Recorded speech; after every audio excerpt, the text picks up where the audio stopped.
Ladies and gentlemen, you are tuned in to the Rate Limited podcast with your host, Eric Provencher of Repo Prompt, Adam Gosu Coder, and myself, Ray Fernando. Each of us have over a decade-long experience in our various industries of software engineering, and we're excited to produce to you this amazing podcast. And we're going to cover various topics of what's been announced today, from the Cursor's latest releases, all the latest coding models. Is Sonnet still the number one coding model in the world? GPT-5? Where's that at? Ladies and gentlemen, welcome to the show. What's up, guys? Episode 3 already. This is amazing. As always, right when we're getting started, something new drops. Literally, I think last time was a haiku that happened. So now we've got Cursor 2.0. I've only had a couple hours with it. I think, Ray, you've probably had the most with it right now. Do you want to start with, give us a summary of, what Cursor 2.0 is, and then kind of your first thoughts about it, and then we'll go from there.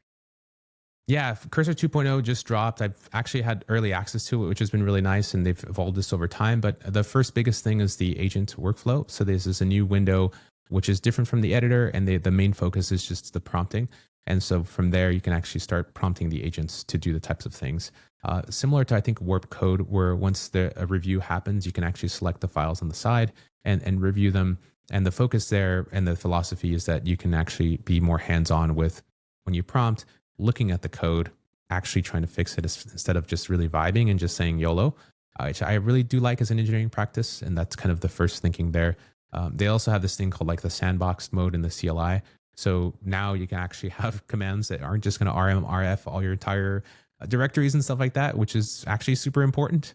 They also have introduced the Git work trees. So with Git work trees, that also allows you to run multiple agents in parallel on your exact code in their own little environments. What previously, whenever you check a branch, whatever is locally in your machine, that's kind of where you're working on. So they've kind of started that type of integration. There's a lot of different things. That the Composer one model is something that's really brand new to them. So similar, coming off the heels of Tab. If anyone has used Cursor Tab, whenever you're typing with Tab, you can get basically an autocomplete.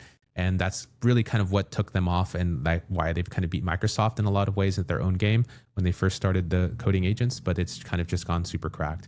Now they basically have done that and done it in Composer View. So in Composer View, you can actually, it's this model that's learned everything about everyone who's ever typed in stuff into Composer, all of your diffs and things that you'd normally do in that workflow. And I just used it for planning my app and everything just here on live, literally just right before this live stream.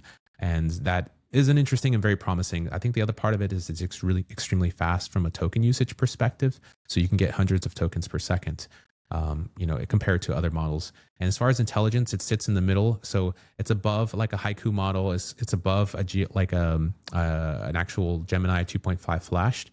And it's not yet as smart and intelligent as a GPT-5 or Sonnet 4.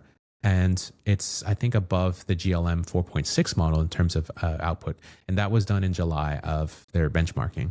I think those are the main points, I think, that came up that I remember. It's just kind of reading through the different things. Yeah. Since we're on the topic of where it sits in the benchmarks, that's interesting to me because just what they're pricing it at is comparable to GPT-5 or Gemini 2.5 Pro and presumably Gemini 3 when that comes. So they're sitting right at the top tier. It's a 1x model. It's not costing you less usage to use that model. So it's fast. It's not as smart. They're kind of claiming that it's right up there in smartness. So I'm curious, what you think about how they're positioning it there. I think they're going for speed and flow.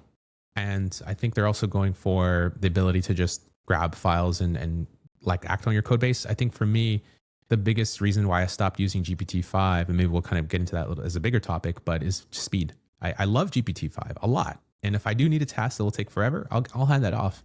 But sometimes at the very beginnings of the phase or a planning or a feature implementation, I want to move fast. I want to grab the files. I want to understand a little bit deeply. Sometimes the code base is really big and I just don't really understand it sometimes. And I need some additional tools to pull out.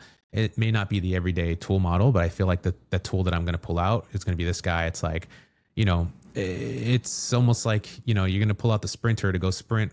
That's the specialty. Do the things and then bring that to me, and then we're going to figure out the rest. Yeah, I think that's a really good summary, because I had about an hour with it before, so I'm very limited, just to be totally fair. I'm super excited about spending more time with it, but a couple points. First off, Composer is an iteration on top of Cheetah. Is that correct? Am I understanding that right, Ray, from your understanding? Correct. It's Okay. a post-trained model. So yeah. So it's like an improved version of Cheetah. And I think we all talked about that we thought it was highly likely that Cheetah was a cursor model. Eric, I think you even mentioned that last time that you had a really strong suspicion. I think I started at like 25%. By the end, I was like 75%. This has got to be a cursor model. But at least we now know that.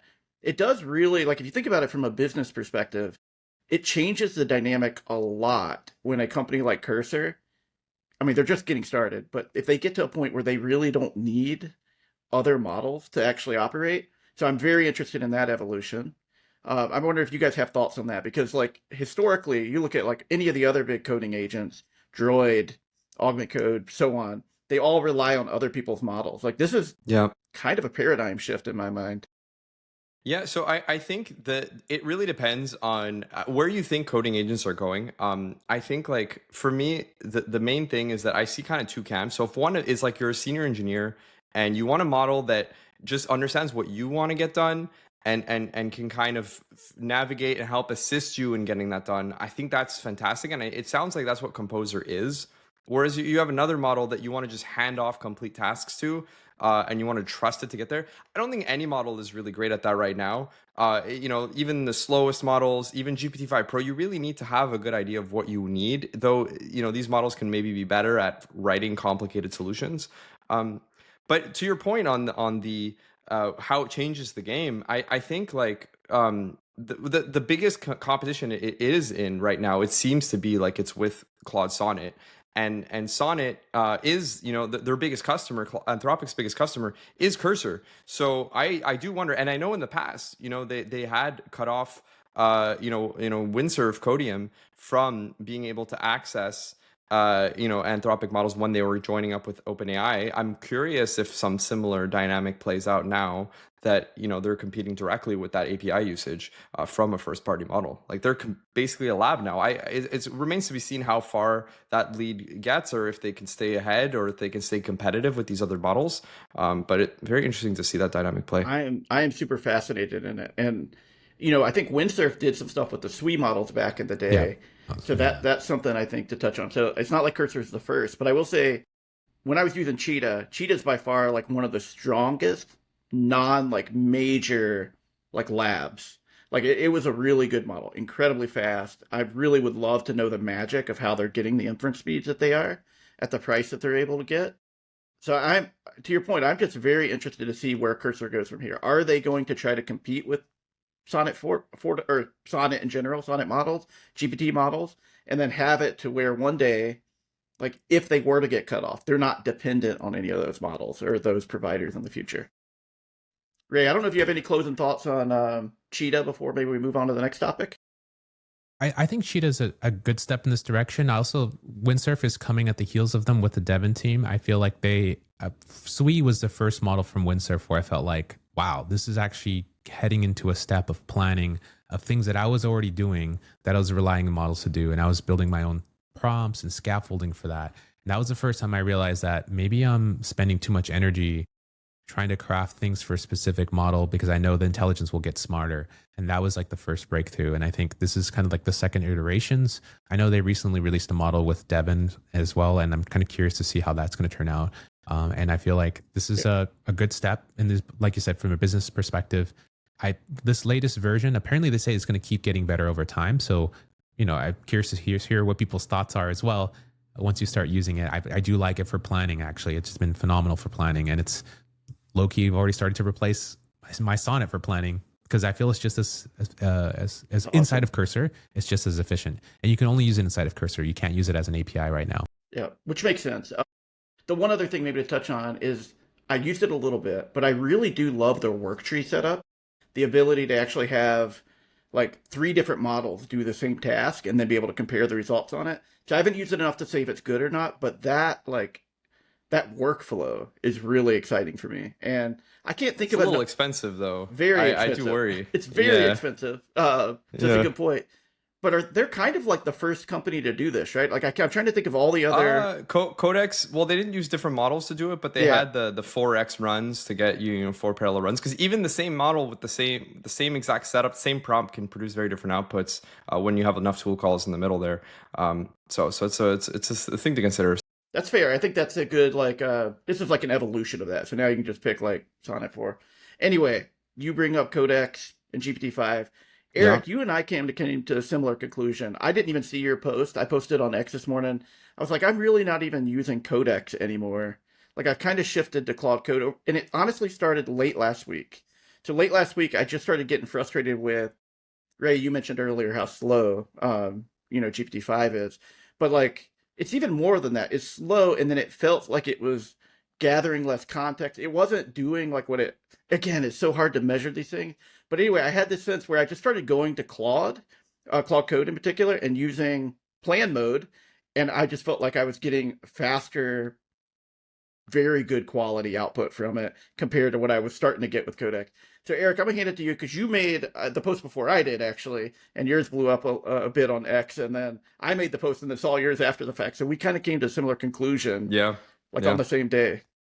So, I mean, for me, it really dawned on me yesterday. So, I released a new feature in Reprom called the Context Builder, and it lets you connect different agents into it to gather context. And I've been really enjoying Codex for this task because I find it's very, very precise. Like a GPT-5 as a model is able to be much more of like a surgeon with context, like finding just the right number of lines to try and fit in a token budget. Like it's able to get the closest to your token budget of all the models I've tried.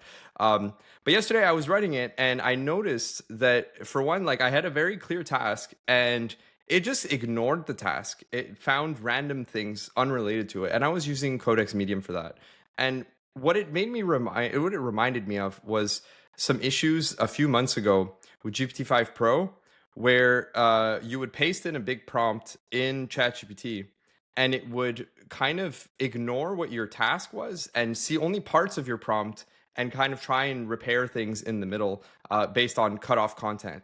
And I know that OpenAI as a lab, they do this a lot where they play with truncation to kind of manage context windows because there's too much context. So they want you to be able to keep going. But in a coding agent, if you cut off parts of the context, especially like the user's initial prompt, like you lose track of the task. And if it's in one turn, like you're not even interrupting it, then there's something going on there where it's losing sight of the task, of what it's seen, what it's doing, and it can get distracted and end up in the wrong place. So some people really think the model is struggling. And some people point to the Codex repo and they're like, oh, there's maybe not much happening there. But there's two sides here, and one of them is the OpenAI responses API that we don't see. So there's a server side managing of context, and then there's also the CLI side managing a context. And so we don't see everything of how it's happening. My strong suspicion is that they're being too aggressive in cutting off pieces of the context, so the model just doesn't know what's happening. But that's just my thought. Like I don't have the smoking gun to prove it. It's just my testing yesterday led me to think that. So I'm curious if it's along those lines and what your thoughts are, Adam, because you had the same thought there. Yeah, so for me, it really started. I was working on a particular task. It was a notification system, and it's a fairly lightweight, like easy thing to do. And I had GPT-5 Codex using the Codex CLI actually try to implement it. And it almost like before, I always felt like it would spend so much time gathering context and figuring out, reading between the lines. Maybe it's the wrong way to put it, but it would do enough to where I felt like I could just kind of trust that what it output was good. And I found that just wasn't happening. And I was like, okay, that's just whatever, clear, start again. And it consistently happened like over a day. And I'm like, you know what? I'm just going to go use Claude Code.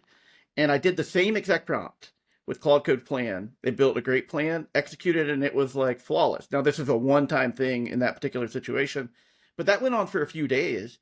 And by Sunday night, so Sunday night, I usually like to do about 7-8 hours of coding.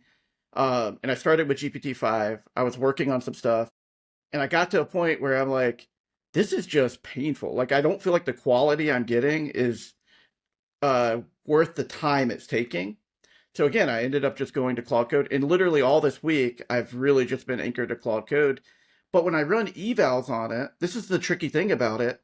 There's not much different from an eval perspective. So part of me wonders, like, is it in my head? It could be. Is it random chance? It also could be. So I just want to say, like, there's a lot of nuance. So then I posted it, and I realized a lot of other people are seeing the same thing, and it's just odd to me that we're all coming to that same conclusion. So Ray, I'm gonna hand it over to you. Have you had a similar experience? Like, where are you at with GPT-5? Again, it's kind of blowing up a little bit on X that people are talking about this at this moment. Yeah, where I started seeing it, I use Convex for database, and it's very reactive. And what I like about it is it doesn't have any like extra boilerplate for code. And usually these models are really good because they just kind of understand it, especially because it's very React and TypeScript driven. And I just noticed GPT-5 not understanding my code base like it normally would. And it's like, bro, just a query from the front end. You already can see that. You should be able to see this in this little, like small little context that I've given you. And we're adding a couple features, and like the features that I would add in weren't massive, and they would always be phased out, and it would just keep getting lost at implementing them. Not sorry to interrupt you, but that's a Yeah. very good point, because it would do the same thing to me. It would be like, Yeah. if you can give me this file, I'm like, go read the file. The file's there. Like, I don't need to give you the file. Anyway, go ahead, Ray. I'm sorry, but that was what was happening to me. That's exactly it. That's Yeah, why just we're talking curious about though, this. Ray. Yeah. This is to be clear, you're using this in Codex, or is this in Cursor that you're running into this problem? I was using this in Codex, the plugin inside of Cursor. So they have the plugin that you can run it. And so it's just literally inside of their own thing, like their own native stuff. Yeah. That's what it should be. Yeah. I was like, okay, what is the difference then if I kick off 4 cloud tasks? So I did find the cloud tasks to actually have more context in some funny way. And so I kicked off 4 of them, and like 1 out of the 4 actually ended up becoming like the actual solution I used. And I was kind of reading through the things. I was like, boy, like there are some stark differences between that. But whenever I was using in the command line interface, like not the command line, but in the actual app, when I'm watching it do its thing, it behaved a little bit differently. And I thought, that's weird.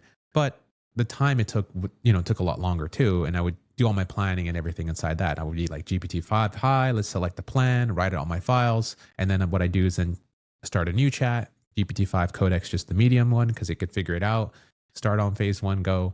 And that's my typical flow that I've always worked in. And it just started to kind of get lost. I'm like, how can you get lost, bro? We're only working on phase 1. I'm not giving you like too much context. So I want to just chime in here and just notice that you were saying that the cloud version was running better for you. And I'm wondering, so, if you're not in the weeds of it, like Codex team has been shipping a lot lately. They ship updates to their harness like multiple times a day. They shipped like 3 updates over the weekend. So for one, like I think to your point, Adam, on the evals, it's interesting to check. Well, for one, are there changes in scores between harness versions? I saw someone on X was saying that they found it regressed around version 0.42, which maybe actually around the timeline of when that came out of how we feel like it's degraded a little bit. But then to your point in the cloud version, I don't think that one's updated quite as frequently. So it's possible that they're still on an older version of the CLI on the cloud. So it could explain some differences in harness behavior there, which is very interesting. So there's just so many moving pieces here when you're talking about a model. Like, is it the model? Is it the agent? Like, where is it running? What version of the agent is it running? And then on the server side, like, what's changed there? Has their backend changed? Have they done anything there? Like, there's just so many engineering pieces independent of the model, and they say the model hasn't changed, but like maybe a lot of other things did, and it's hard to say what exactly did. And I don't see, like, if you're running 3 releases a day, like I doubt they're spending thousands of dollars running benchmarks on each change of the harness to ensure that it doesn't degrade quality. Like, when you're moving at that velocity, it's hard to keep track of quality like that. Yeah, and one of the things so I'm going to New York in a couple of weeks. I'm going to be giving a talk at AI Native DevCon. So I don't know if anyone's in that area and wants to check it out. It's pretty cool. But I'm going to be talking about evals, because one of the things that I've spent a lot of time focused on is very much the problem you're saying, Eric. And what I've come to realize is, like, my background working in like data science and stuff like that, when you're testing an ML model, there's basically a very consistent result. The data you train on, the weights stay the same. The output of it is fairly consistent. It's very consistent, maybe some rounding errors or things like that.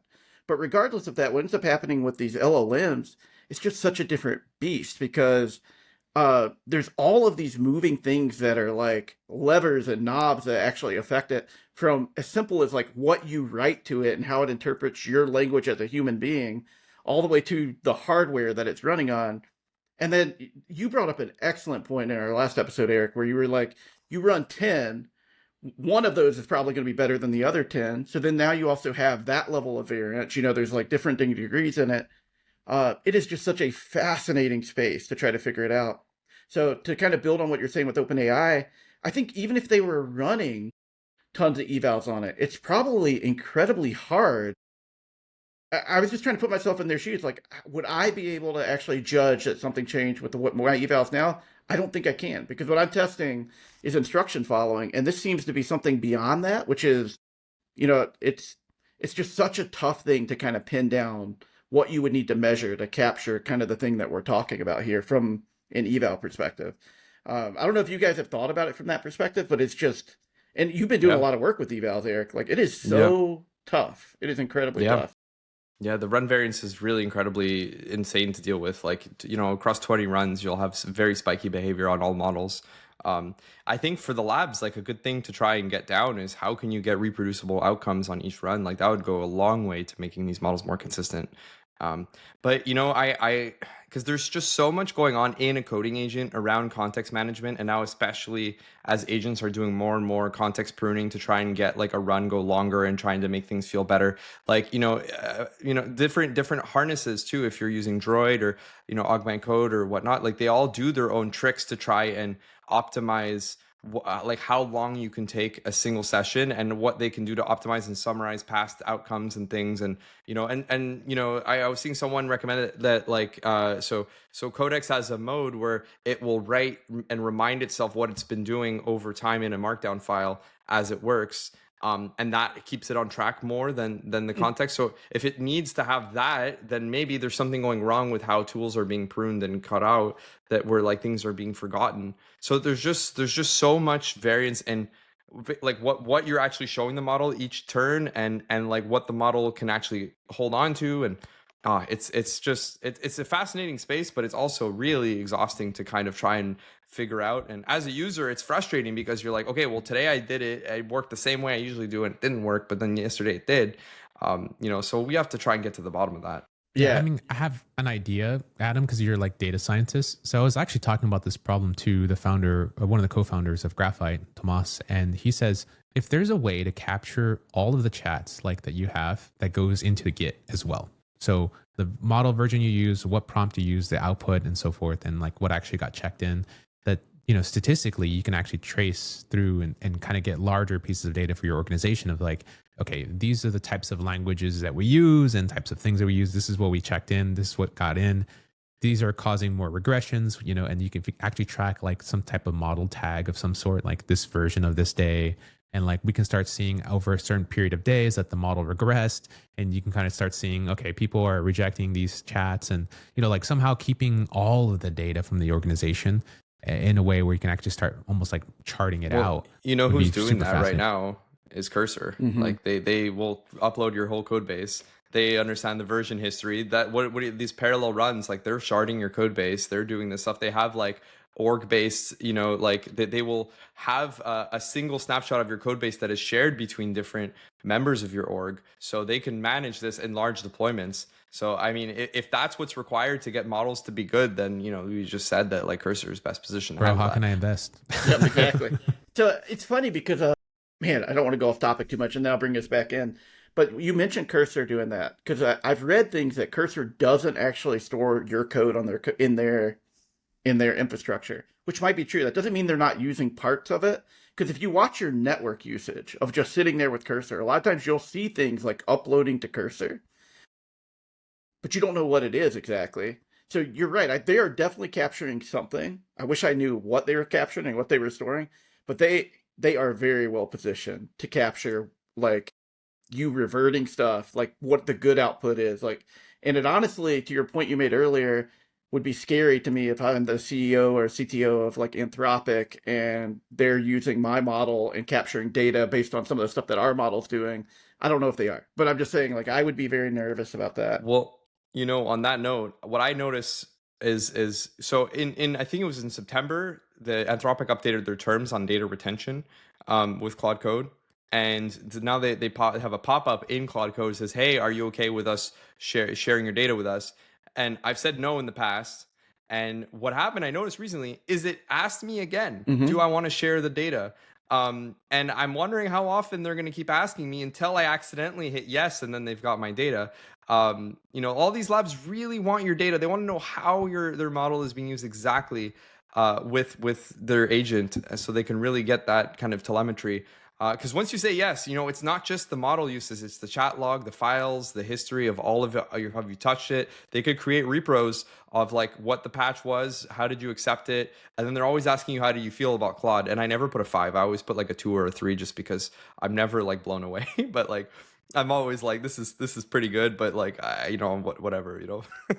Yeah, But yeah. I always dismiss. So a 0, I think I dismiss. I do once in a while give it a bad grade when it does a bad job.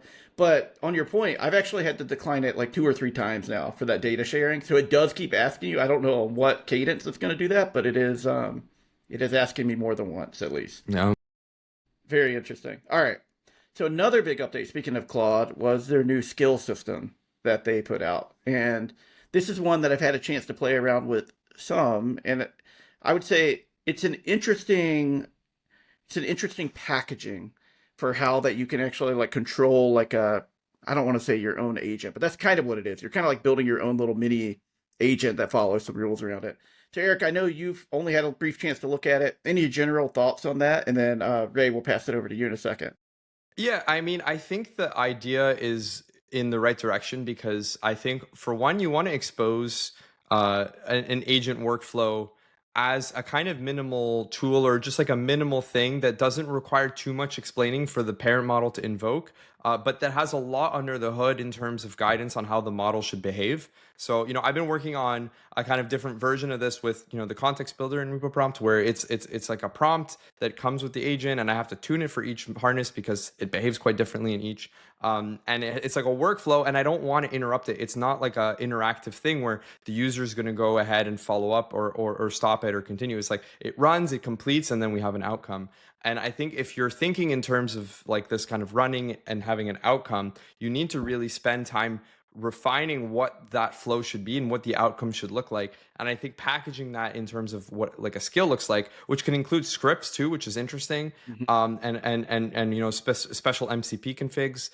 So if you want to just have it call certain tools and work in certain ways, I think it's the right framing of doing this. I think it's still like a little bit, for an end user developer to kind of implement, like, I think it's a little bit like there's a lot going on there. And it's also a little risky because you are embedding scriptable behavior in there. So if you're distributing these skills, like there's a huge like, OPSEC risk that can happen. But I think the idea of packaging a workflow in a single call that the model doesn't have to think too hard about, that's very clear on like when it should use it, or that the user knows, hey, do use this tool. That's a good way to go ahead and execute on that workflow. I agree. Ray, have you had a chance to look at it much from the skill side? Do you have any initial thoughts on it? No, but I want to spend more time with it. Some of the, especially like editing workflows, a lot of live stream stuff I do by hand. So I want to kind of give it these types of skills. It's interesting. It says you could pass in like Python files and various things to execute code, like you says, to go do certain things like kick off an API or an MCP server or something like that. I'm curious though, like, is this like the agent's MD of, like, is it kind of feel like you have your own headless Claude code type of thing, but just for more general use as a model? So like, I think about it like this. That's a great question. So an example of one that my co-founder built, which is basically, imagine you want to have help doing like some sort of brand guided email of some kind. Like you can actually, there's a skill creator skill that you can turn on and use that, and it'll walk you through the steps to actually create the skill for you. And that could mean you want to give it a document with your brand guidelines. You might want to give it a document with some of the sample language that you actually use. And what it'll do is it'll package all that up into a .skill file, which is just a combination of all that stuff that you then install in your Claude app or whatever. And it runs, and it does a really good job. Like, it actually surprised us, like, how well it did. So it isn't much different than an agent MD file, but it's, like, very, like, focused on a particular task that you're trying to accomplish. I tried to play around with one where I did it to, like, hey, I want you to refactor using these principles. So, like, if I give you a large file, I want you to use these guidelines based on my code base to refactor that into these types of modules.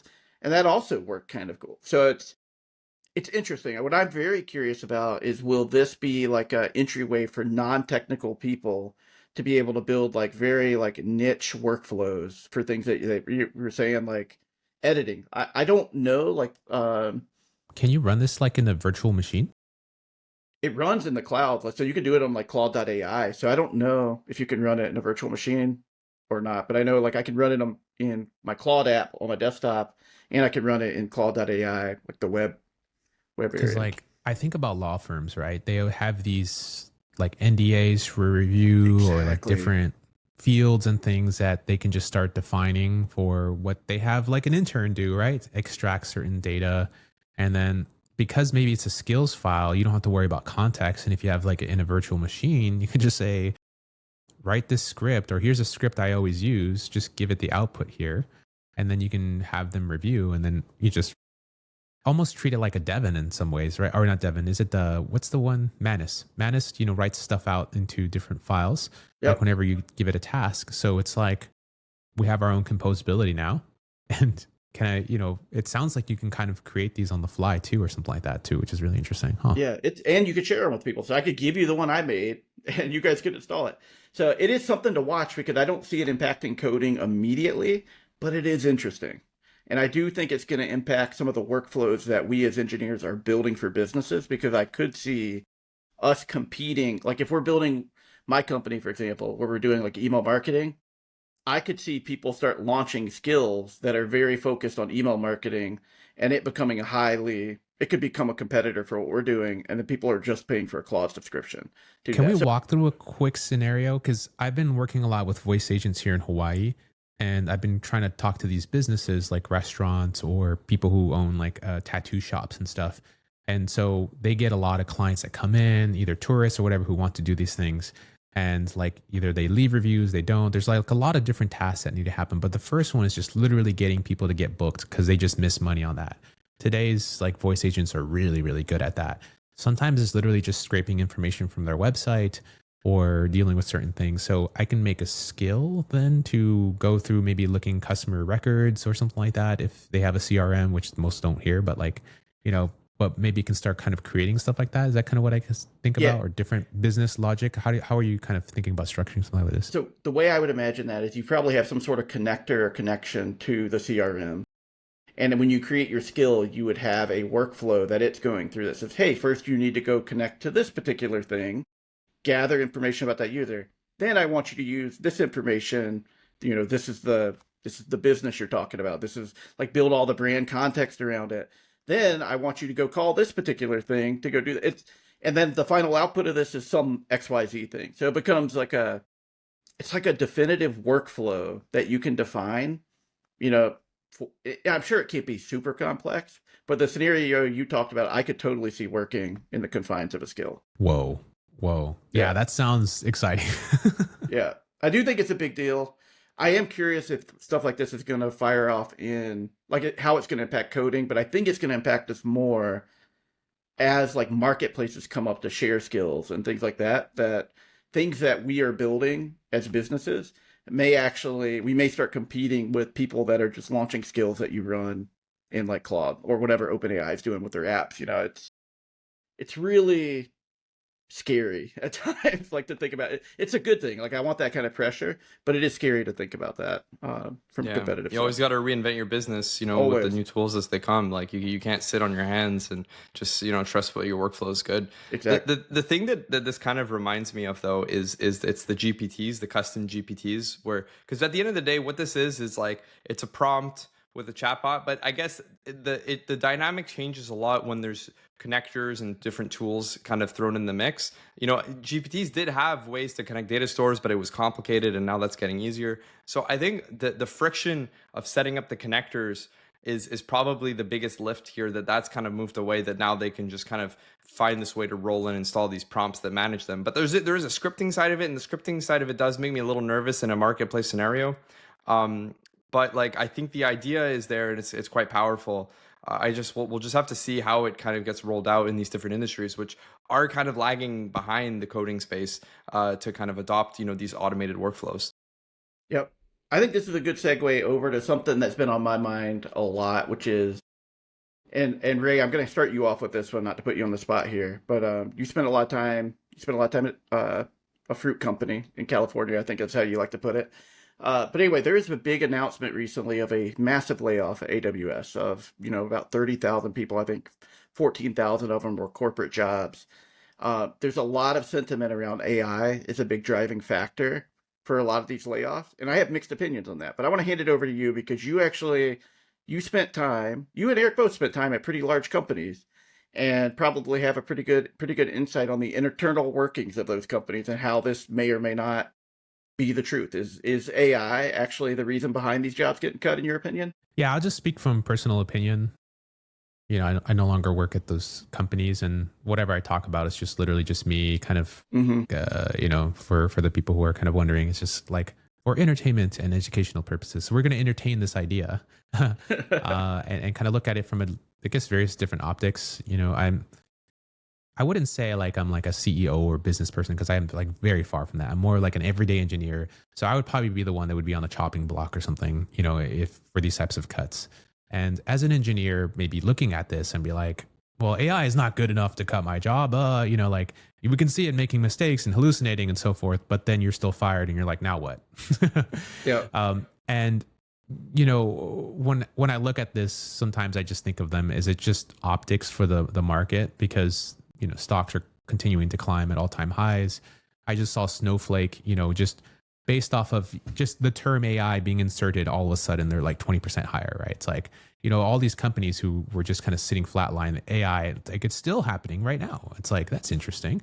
So are they thinking as a strategy? To me, it's like, can we just push everyone out and then rehire people back, but then maybe not hire them back at the market rate, maybe at lower rates, and then justify them using tooling like AI. And the people who are using AI who are really good at it in the business, they're sort of promoting them and giving them these tools saying, hey, can you provide more output for what you're doing? And that's usually what have happened, whenever you've worked on teams that like are cut in half or gone, then everyone else picks up the slack because there's still the same business to do.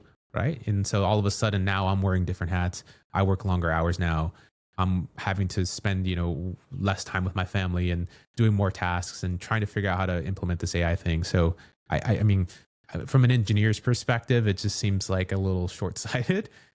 From a maybe optics perspective in the market, you can kind of see how just doing these two things combined for getting the company to raise more money or have a higher valuation. That's just kind of the way I'm sort of looking at it right now. Is it justified? I mean, we're day to day scratching our heads on how did GPT-5 go from this to output that was amazing to like not happening anymore as reliably and switching models and so forth. And clearly there's a long way. And I think to me, I'm thinking in terms of decades, which also goes to Andre Karpathy's like recent speech with Dwarkesh. I'm not trying to like derail this too long, but he made some interesting points of like, there's going to be new techniques that probably come out later on that can improve things. Are we at a chance where everything has to be replaced by 30,000 people? I don't know. I think that's just, I think I always say like, watch their actions, not what they say type of thing. So I like that. That's an interesting one. Yeah. How about you, Eric? Do you have any thoughts on this in general? Oh, do I have thoughts? So I think, so just to start off, I had this realization last week. I was using Codex, I was using GPT-5 Pro, I was using Sonnet, and I was solving an issue in my app, and I was tired. I was like, okay, just look at the bug, look at the logs, try and find it. And it was just going in circles, overcomplicating the solution. And then I was like, okay, I'm going to stop and I'm going to work, I'm going to have the AI coding just like feed me information and let me think about the problem. And then from thinking back and using my engineering hat and actually trying to reason through what was happening, I came up with a solution. It was implemented to solve the problem right away. And it's just by having that experience of looking at a problem, looking at what you've tried, what you've done in the past, like there's just not enough context in any of these models to think through and understand that over time. Like a model forgets everything every time. So do I think like the best engineers are getting replaced by coding agents? No, but I do think these engineers should be learning to use coding agents.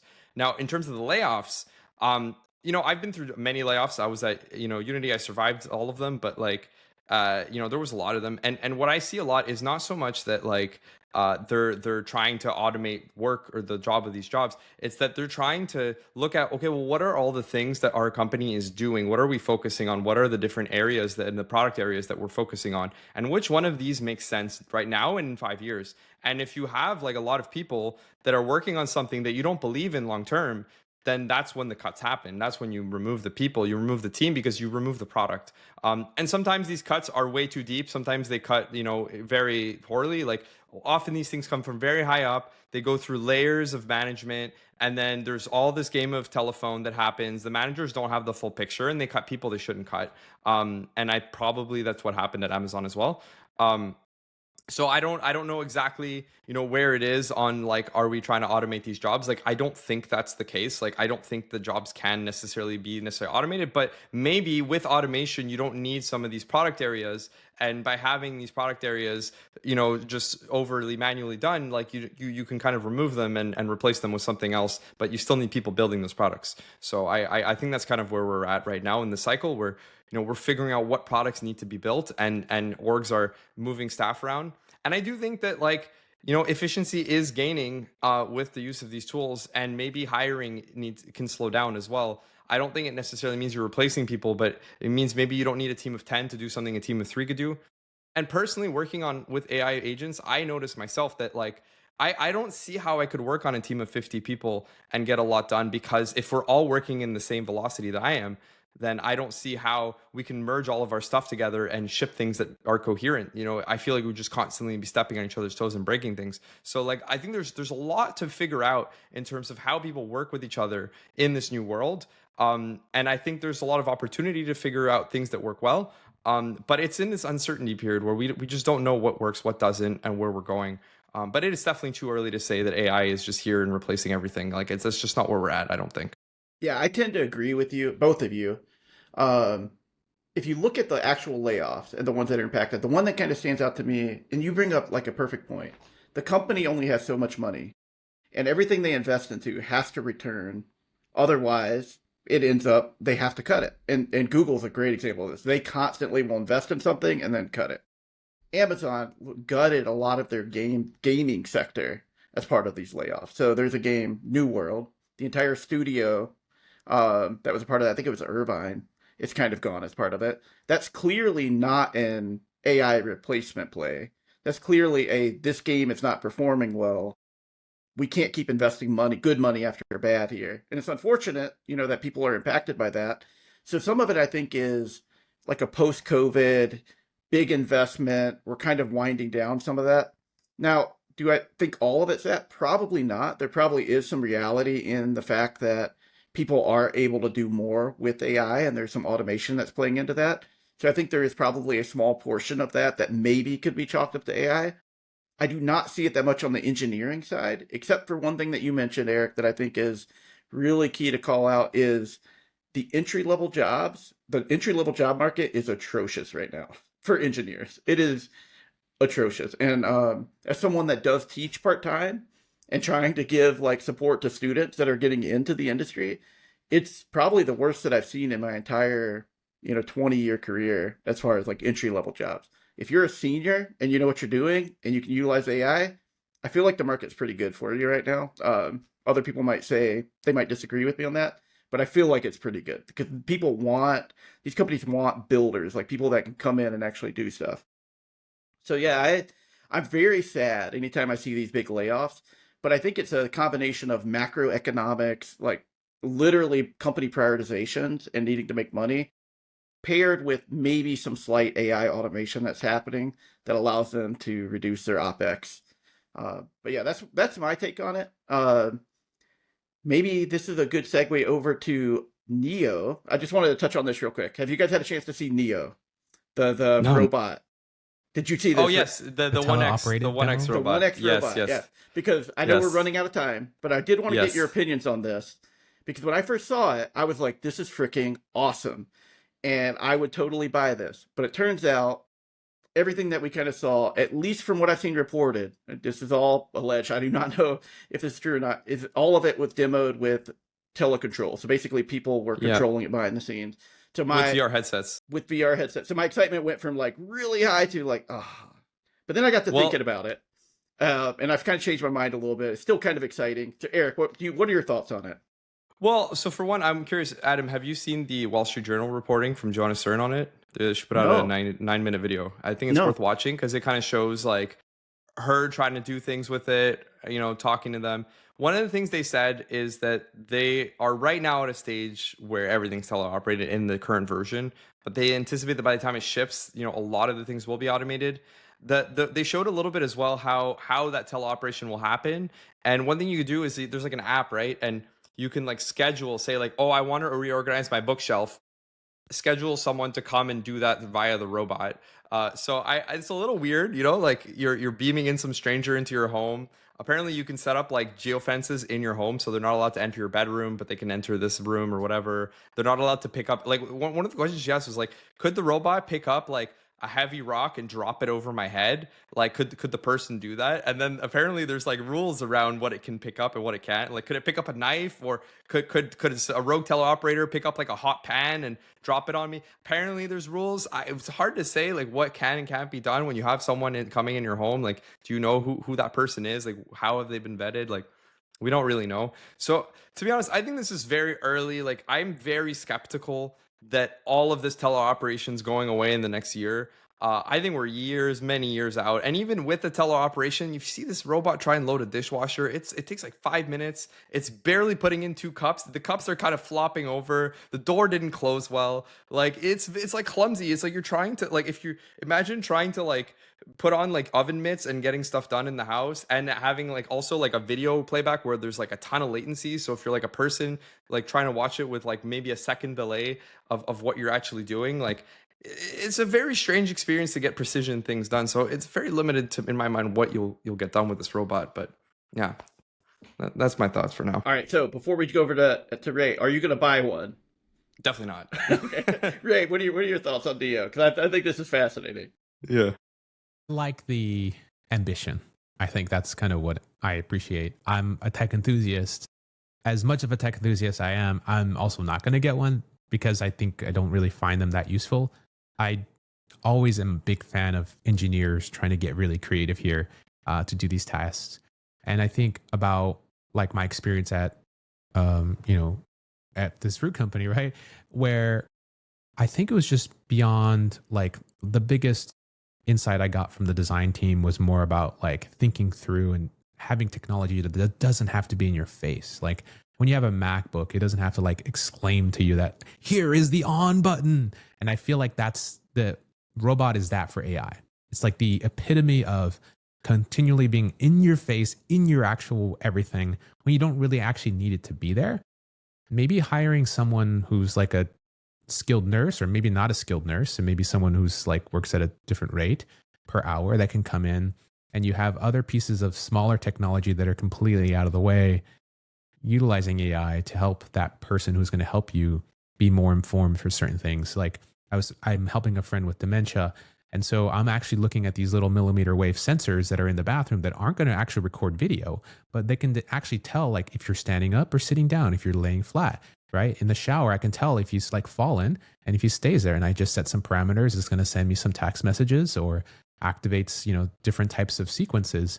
So like that's the technology where I want AI to be in, to self kind of monitor like things like that. Here's some tools. In the background. Go do that in the background. Then go tell a different agent or something that can do something about it.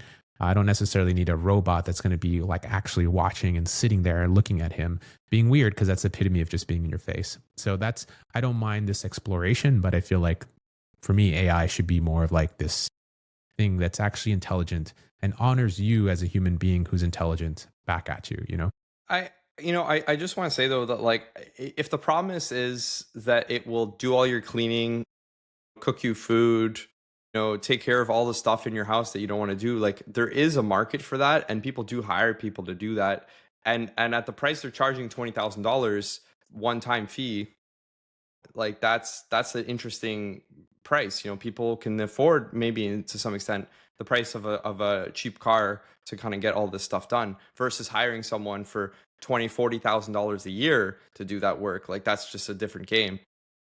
So like the economics have to play out there. I think right now this robot's probably being subsidized, and also it can't do everything that a nurse can. It can't do everything that someone else can. It can barely do anything yet. But Bro, this thing wouldn't last like 3 months out here at the beach because like it would just get rusted to death. They'd be like, I don't know how they're gonna do it in Hawaii, bro. Yeah. Well, a lot of places. We got cold winters here in Montreal, so that's crazy too. I just want to bring up one more point on this too. So the thing that they mentioned, that the way they're kind of rolling this out is that, yeah, it's teleoperated now, but like they plan on having the teleoperation serve as training data. And so basically, if you're accepting a robot like this in your home now, it's all for harvesting your data to kind of make this robot good. And I wonder at what point that stops being true. Maybe it never stops being true. That if you bring a robot in your home, you are accepting that this thing is a surveillance device that will train on you and how it's your household. And so I'm curious where the lines get drawn. Like, I know Apple's working on a robot. I hear Meta's working on a robot. Everyone's working on a robot to kind of do this. So at what point, are like, this is going to be the most invasive in-home device that you can possibly have. We already have speakers and mics everywhere. People have cameras all over the place now, but now you have a moving camera that can touch things, that is monitoring everything you're doing, watching you from silently in the background. And it can connect to your Wi-Fi and snoop your packets, all kinds of stuff that it can do. So I'm curious, like where we end up on that. Yeah, I agree. And to close out here, my one thought that I had is I kind of am skeptical now that I learned that all of that's being teleoperated, that they're going to solve that in a year. We heard this with Tesla self-driving, so I'm very skeptical about it. But I did get to think, if this does start going out and these end up in people's homes, there's a whole new marketplace of economy that could happen where literally people get paid to just do other people's chores virtually. Yeah. So I'm like, this may not happen, but with V1, but it is fascinating. Let's say like it's a decade away before we actually get robots that can like self-do this stuff. There's a decade of work that people could do from the comfort of their home, doing my dishes, not doing everything. You know what I mean? It's a fascinating thing to think about, just to make extra money. We're in a movie, guys. We are in a movie. Silicon Valley episode. Oh my god, bro! It's just going to be like a warehouse of people just sitting in VR headsets, just like logging in for 10 minutes, doing a chore, logging out, logging into someone else's home, doing the same chore. Oh man, this is crazy. Yeah, you're going to have people that are experts at like operating dishwashers because there's, to your point, latency and all that stuff. There's going to be like a lot to learn around that. It's going to be. I could totally see that being an outcome if they can't get this thing to be fully like autonomous on its own. Like I could totally see that working, and I could see people liking the ability to do that stuff without having to travel to someone's house and do that stuff. Like, I don't know. And I also could see the privacy side, them like blurring out faces and making sure that they already said they do that. Oh, perfect. Yeah, I didn't even know that. Yeah. So like and any other personal information, like I could see that working so that the person they didn't know where it's at. It's just there to do the job, there to do the laundry. It's fascinating. Yeah. All right. Yeah. I think it's a good place to wrap. I don't know. It's a fun episode 3. Any closing thoughts from either of you before we jump out? I'm just thankful for everyone's participation, to subscribe, share this with friends. And this is kind of what we do every week, ladies and gentlemen. Subscribe to the Rate Limited podcast. Yep. Yeah. Every 2 weeks. Yeah. In my mind. Yes. Every 2 weeks we show up and kind of do this type of thing. So if you like this, definitely share with a friend. If you made it this far, you are a real MVP, because this has been a really fun show and we really enjoy doing this together. I'm very thankful for you guys. That Adam Gosu Coder, who actually kind of came up with the idea. It's like, hey, you guys want to do a podcast? And I was like, yeah, okay. Like, who else do you want to get on? I was like, let's throw in Eric. So this is kind of our weekly hangout. We have these different perspectives. There's no way we can cover this. And so please drop comments and let us know your experiences with these models too, because this is kind of a whole community thing. And it's not that we're experts or anything. We're beyond that. This is way complicated, and this whole space is here for us to come together and share those thoughts. And perhaps in the future, I'm going to convince these guys, maybe we can do some location on somewhere in the US or something where we can all hang out and do a live show. So let us know what location you guys want us to go to. That'd be really, really cool, where we can have like a live show or something. I know Adam's flying to New York right now or something like that. And if we're all in New York together, that'd be kind of fun too. That'd be sick. Yeah. Appreciate you guys. Till next time. Adios. Thanks for logging in. Cheers. See you guys.